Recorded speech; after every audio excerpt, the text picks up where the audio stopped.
His name is Josef Dan Muresan. He is the third generation of his family to be christened in the Josef tradition. But to those outside of his family, he chooses to be known as Dan. In his 47th year, Dan is also titled as a husband, a father of two, the head custodian for the North Royalton, Ohio Royal View Elementary School, and perhaps equal to all of those, he is an American citizen. Although he was born in Romania, Dan and his family have lived in the United States for the last 16 years. It was a relocation and a lifestyle change that he first thought about in the months and years leading up to the 1989 revolution against communist rule in his Romanian homeland. How old were you when the revolution happened? 21. Were you part of the revolution? Well, we did our own revolution during the communism, like trying to express ourselves, even if it was against the law. We were supposed to be loyal to the Communist Party, and the actions that I did together with friends of mine were meant to convince people that this is not the way of living and we need to do something about it. Were you afraid? No, I was happy. Why? I was hoping that our life will change, that our life will become like I always dreamed to be like. What was that dream? Just to have an idea, we had television 2 hours per day in Romania, and we only saw whatever the Communist Party wanted us to see. About politics, they tried to convince us that the outside world, the developed countries are evil, it's bad, that's not the way to live. And I realized as I was growing up that that's the real life to live, not what we are doing here in a denial and in lies. And I always dreamed that I would be able to have a life like I see on foreign televisions that were prohibited to be watched, and we crossed the law by trying to find information from other countries and see how living is going on somewhere else. How were you able to see those programs if it was illegal? With antennas, we built antennas, amplifiers, and I learned foreign languages just so we can understand the news and what really happens in other parts of the world. Our country was towards the end of the communism. They tried to isolate us completely from the rest of the world. When you first started to see these programs on foreign television, did you think they were lying? No, they were good.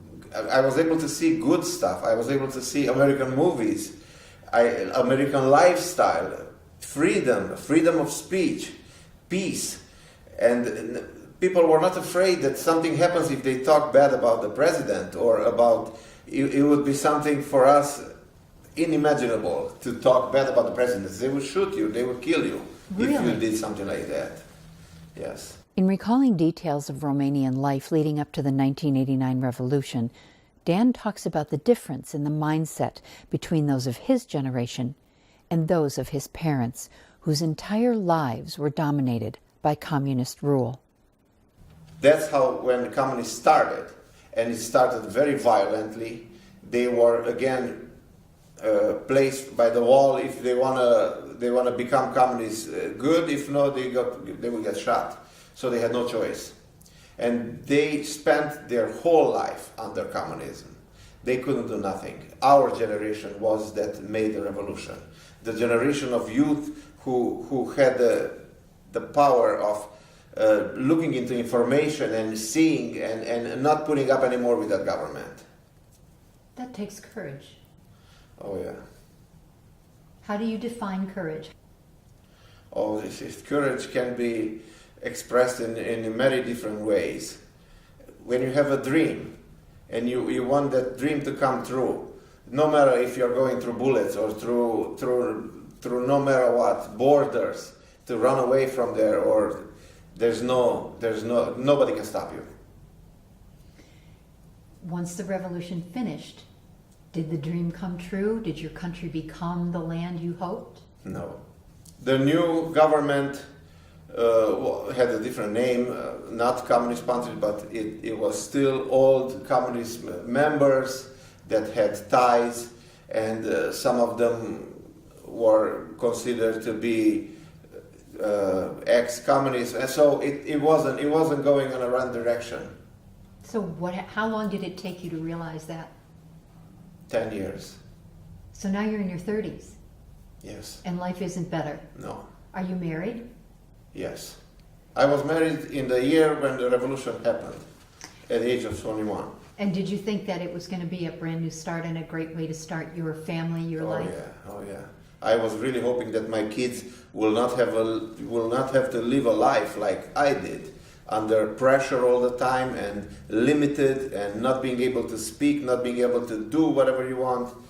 I was really hoping that I can assure my kids something else. To illustrate the oppressive lifestyle of communist Romania, Dan tells the story of his induction into the army, where he was questioned about many of his life details, including if he had any relatives living outside of the country. Knowing he might be punished if he disclosed that some family members were living in Germany and the United States, Dan protectively answered that he had no one outside of Romania. It was a falsehood that came back to haunt him. I started to like military service, and I wanted to step forward to give all my best, When I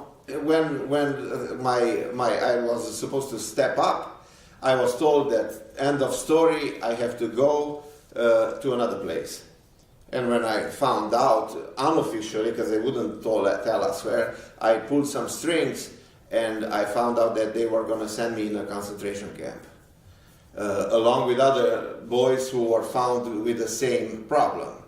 And pulling more strings, bribing people to find out exactly why and what's happening, I found out exactly that because of my relatives in foreign countries, I was a possible spy. They wanted to purify the population, to get rid of us, people who could have been possible spies.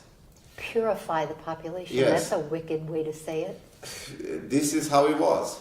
After 2 years of concentration camp work in inhumane condition alongside thieves and criminals, Dan was finally allowed to return to his family and his home. His first goal? To find work, which he did as an apprentice electrician. I did work overtime and I learned quickly. And I did, in the beginning I did side jobs for various friends or businesses and stuff like that.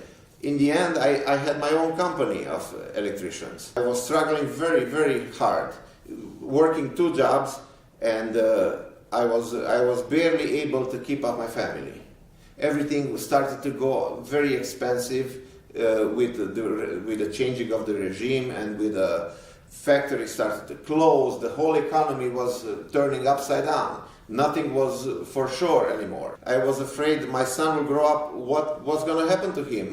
Nobody knew what was going to go well and what not later in that country. And I did try my best, and I worked honestly, and I just couldn't keep up with the expenses. So I decided I have to do something about it.